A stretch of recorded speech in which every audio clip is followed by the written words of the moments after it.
As we continue with the course, we are now going to discuss the different positions you can take in an option. The four positions that can be taken in options are as followed. You can buy a call option, you can sell a call option, you could purchase a put option, or you could sell a put option.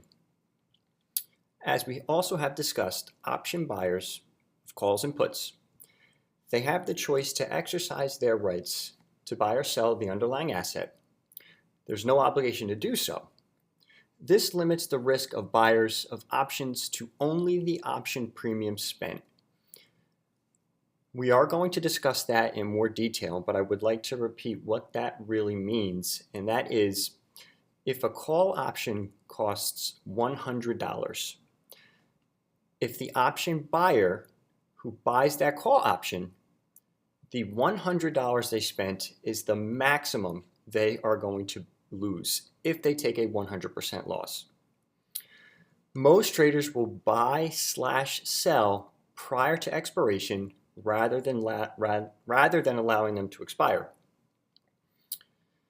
Option sellers of calls or puts, however, are obligated to sell or buy the underlying asset if the buyer decides to exercise the contract. Most traders will not buy or sell prior to expiration. It is common to allow them to expire with no time value. Now, I added that last sentence because I think it is something we should discuss as we talk about these different positions. As mentioned earlier, buying a call option is where most traders of options will start. They will do research and see that when you buy a call option, you can spend a lower amount of money with the ability to make exponentially more in gains than you actually used to purchase the call option. Selling a call option is often used to generate monthly income. With the current economic conditions and with interest rates being as low as they have been for more than a decade after the financial crisis, selling call options has become considerably more popular simply because you can purchase a high-quality stock like Apple or Amazon or Microsoft and sell a premium against it where you're bringing in monthly income, and the upside is that you will always have to sell at a higher price than what you purchased if that call option exceeds the strike price that we selected. Buying a put option is debatable when we are discussing why you would want to do that.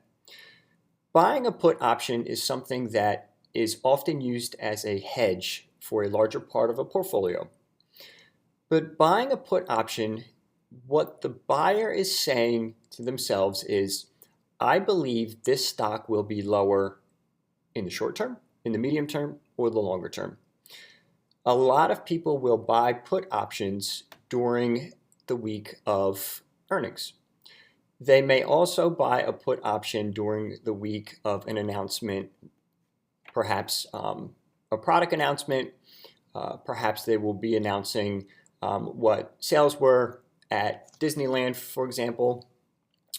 When you sell a put option, you are simply saying, I believe that the stock is going to be higher in the future, and I would like to bring in a premium while we see if that is what actually takes place. Now, if we recall, my opinion in the stock market and the stocks that I select for clients is and are stocks that are going to generally tend to grind higher. They are not stocks that are going to go out of business. Apple is now currently at a $2 trillion market cap. So if you give yourself enough time, I believe that Apple will be higher. Therefore, selling a put option is just a way to earn an extra 1.5% or so per month. Moving along. Buying a call option. Buying a call option gives the owner the right to purchase the underlying asset at a future date. This is known as a long call. What the call is essentially doing is leveraging a smaller amount of money to potentially give you a much larger rate of return, like we just discussed. The buyer pays the premium to the seller to buy the option. The option premium is often used as income for the seller. What the option buyer wants. So, for example, as we jump into the live market, but as we discuss, what is the purpose? The purpose of buying a call option is to potentially gain any dollar for dollar above your strike price. There are scenarios where you could buy a call option and the announcement of an FDA-approved drug could cause a stock to go from $40 a share. You buy the $45 call option strike price, and the following morning it opens up at $125 a share. A lot of times these are the examples, these are the stories that cause people to want to start buying call options. Selling a call option. Selling a call option to someone who wants to buy the underlying asset later from you. This is also known as a short call. When you sell a call option, this is where the seller earns the premium that is, as we discussed, often used as monthly income, but it places a cap on how much the seller can make on the stock's increase in value. Now, that is very important to understand. I get the question all the time, why doesn't everybody do this? What is the downside? What are the risks? And what the biggest risk to this is the stock goes down in value. Just like it would go down in value if you were not selling a call option. If a stock has bad earnings, if something happens with a product that they sell, the stock could go down in value. That's always going to be the risk. With selling a call option, the risk is that you are going to give up what could be, in that prior example, $45 a share, $125 a share at open the following morning because of an FDA-approved drug. You are going to lose out on everything above your strike price. And what that is referred to is foregone gains. When you are selling a call option, you are saying, I'd rather take the 2% up front today and be satisfied with making a slow but steady rate of return. If I am required to sell the stock, I will follow the number one rule of investing is to buy low and sell high. But you also are going to have the option to, you can close the position out. If you feel that you don't want to have that loss of any upside gains, you can go to the marketplace and close out that position. However, most option sellers will allow it to expire because of the time value that will continue to decay as the days move on. Jack wants to buy the rights to Amazon stock in the future from the strike price he selected. Sure, Jack, I can sell you the call option for the current market premium. Hi, Tiffany. What is Amazon stock price today? Hi, Jack. It is at $3,220 today. I read the news about Amazon launching a new product soon. The stock price might only go up from here. So let's pause for a second. Jack, after doing his research, is taking the position, and not the position that we're going to be actually focusing on, not the call position, but he's taking the stance that he believes that Amazon's value is going to be higher in the future. Tiffany asks, how many contracts would you like to buy? One contract at the $3,250 strike for $10 per contract. Tiffany believes, I do not think the price will move up too much in the next 1 month, so I should be fine. So let's stop there again. Tiffany believes, after doing her research, that this new product is not going to cause Amazon stock to move higher. In my book, one of the things that I have as a quote is, every time two people go to the marketplace, you have a buyer and you have a seller, and both think they are correct. And that's sort of something that I think is important to remember, but it's actually, again, going back to the very basics of what a marketplace is. Somebody is buying, somebody is selling, and both people think they are correct. All right, Tiffany will be willing to give you 100 shares of Amazon at $3,250 per share after a month, if you pay me $10 per contract today. Awesome. I'll place the order now. I put this dialogue in, even though you will never be in a position where you are speaking to the person that you are buying or selling the contract to. But I wanted to simplify how it works. You have Jack, the buyer. He's taking a position where he believes Amazon stock is going to go higher. We need Tiffany to believe that it is not going to, or else the marketplace won't work. So let's take a look at some examples of how this will actually work out. After a month,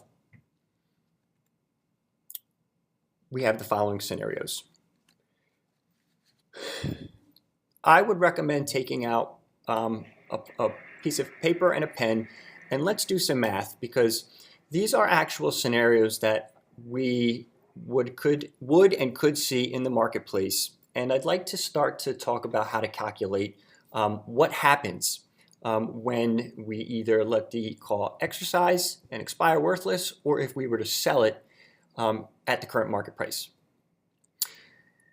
So Jack takes the first action. He exercises the call option and buys 100 shares at $3,250 per share.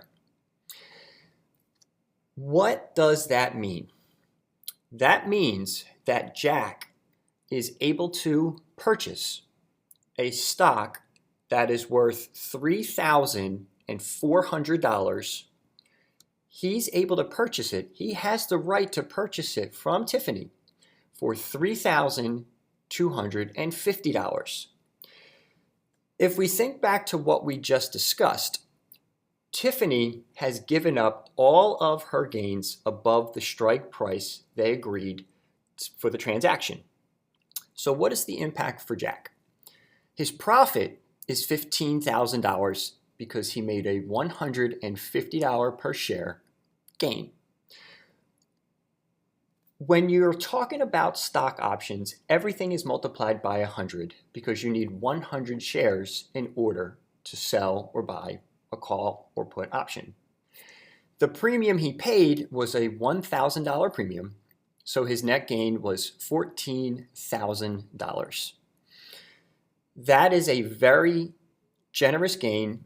That is the reason why a lot of people will purchase these options. Let's see what Tiffany's obligation is. So she's obligated to sell 100 shares at $3,250. Let's take an outside look at what Tiffany may have purchased these shares for. For example, let's say Tiffany purchased the shares for $3,000.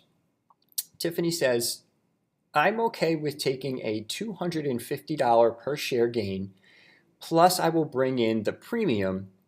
It will allow me, potentially according to my trading plan, to capture the gains that I've made and continue to make a premium as I wait and see what happens. Her loss is a net loss of $14,000. However, that is a net loss of foregone gains. If she had not opened that position, she would have made an extra $14,000.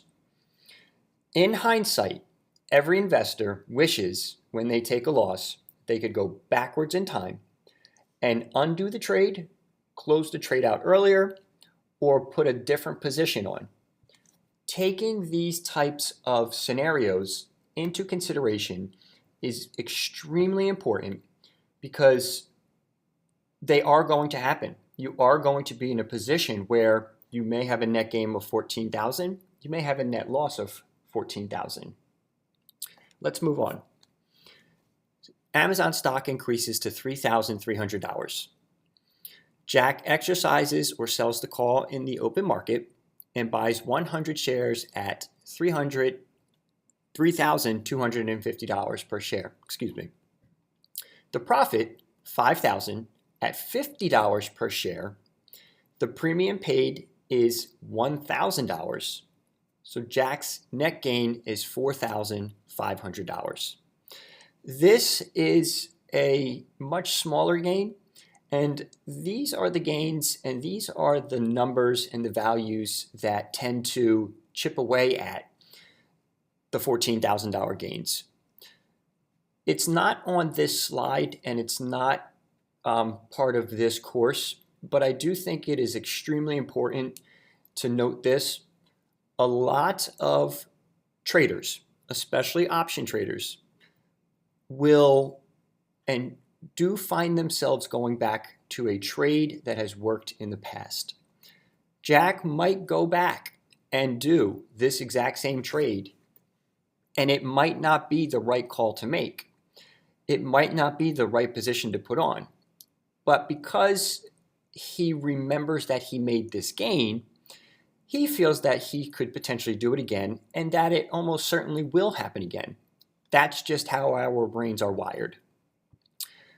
Tiffany, on the other hand, is obligated to sell 100 shares at the $3,250 per share. She has a loss of $5,000, but she earned a $1,000 premium, giving her a net loss of $4,000. Again, assuming she purchased the shares at $3,000, potentially according to her trading plan, she would still have a gain. She would be implementing the, again, number one rule in investing: buy low, sell high, and bringing in a premium while she waits to sell at these higher prices. Let's say the stock decreases. $3,200 is what the price of Amazon is on the day of expiration. Jack's call option expires worthless. After we go through the next couple of examples, we're going to go back to that specific sentence. Jack paid $1,000 for this call option. His net loss is $1,000. Tiffany doesn't have to do anything because the stock and the call option settled below where they sold the actual strike. So she earned a $1,000 gain on her position.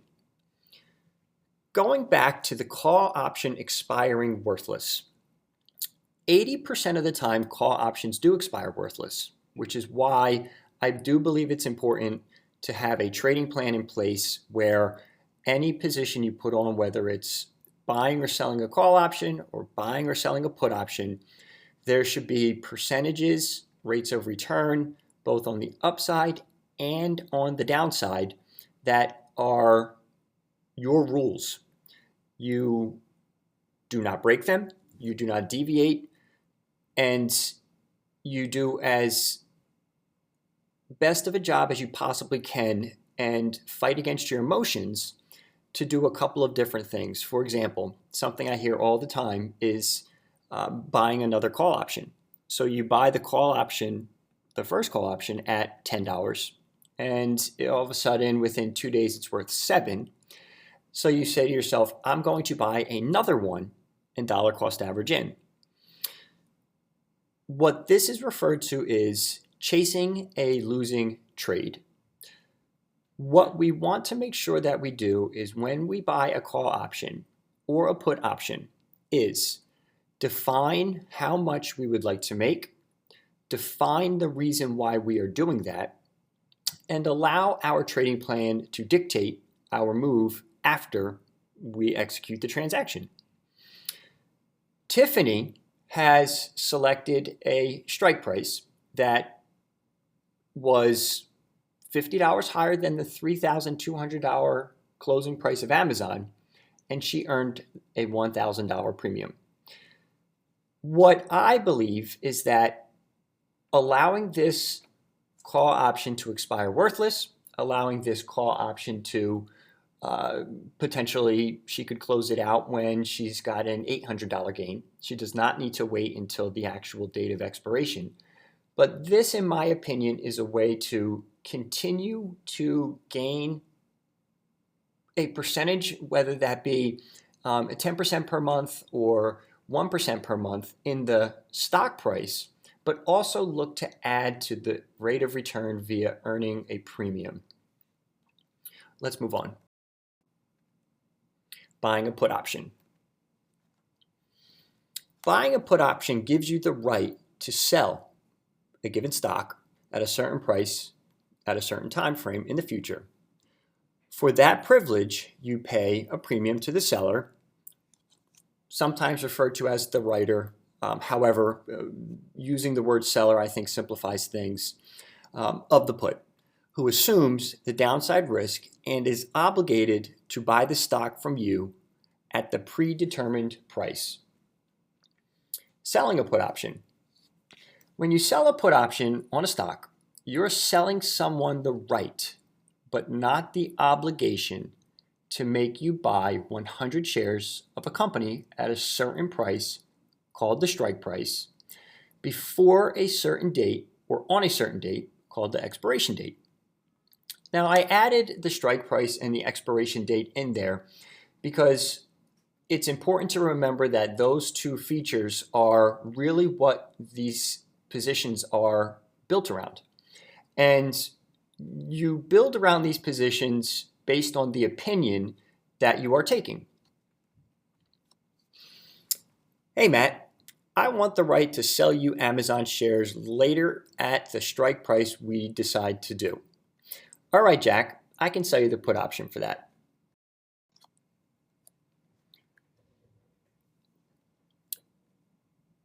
Jack feels as though he has accumulated too many shares of Amazon over the last few months due to Amazon's success as a stay-at-home stock due to COVID-19. Jack thinks to himself, my current price per share is $3,500. Jack reaches out to Matt. Hi, Matt. I am buying a put option on my Amazon shares at the $3,500 strike price. I am hedging my portfolio and buying a put with a 3-month time frame. The current market price for the put is $5,000. That's a decent price, and I think it's a good position to take. That sounds good, Jack. I will put the order in to sell you the put option for an upfront fee of $5,000 per contract. I'm oversimplifying this. Hopefully it is nailing home the thought process behind a buyer and a seller and what typically takes place in these situations. Now, what Jack is doing is he's saying, I have too many shares of Amazon. I've made money and I do not want to take a complete loss in my portfolio. And what I mean by complete loss, what I'm referring to is I don't want to lose the gains that I have in Amazon completely. I would like to have some sort of a hedge that will go up in value, which is what a put does when the stock price goes down. Move on and let's look what happens after 3 months. Let's take a couple of scenarios. Amazon stock increases to $3,600. Jack ignores the put option and sells Amazon in the market for $3,600 a share.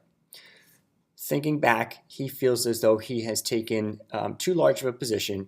He has a gain that is probably going to be right at or close to what his trading plan requires him to do. The premium he paid was $5,000, and he took a net loss of $4,000 simply because he paid for something that was only going to make him money if the stock went down. I believe personally this is a good position to take when you have gains. So for Matt, no action is taken. The premium he earned was $5,000, and he got to keep that on day one and was able to use that for whatever he felt the need was. Let's say, for example, Amazon price decreases to $3,400. Jack is going to exercise the put option and sells 100 shares at $3,500.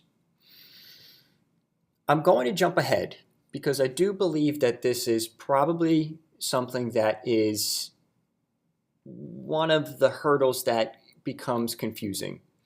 So what do we mean by exercise the put option and sells 100 shares to Matt at $3,500?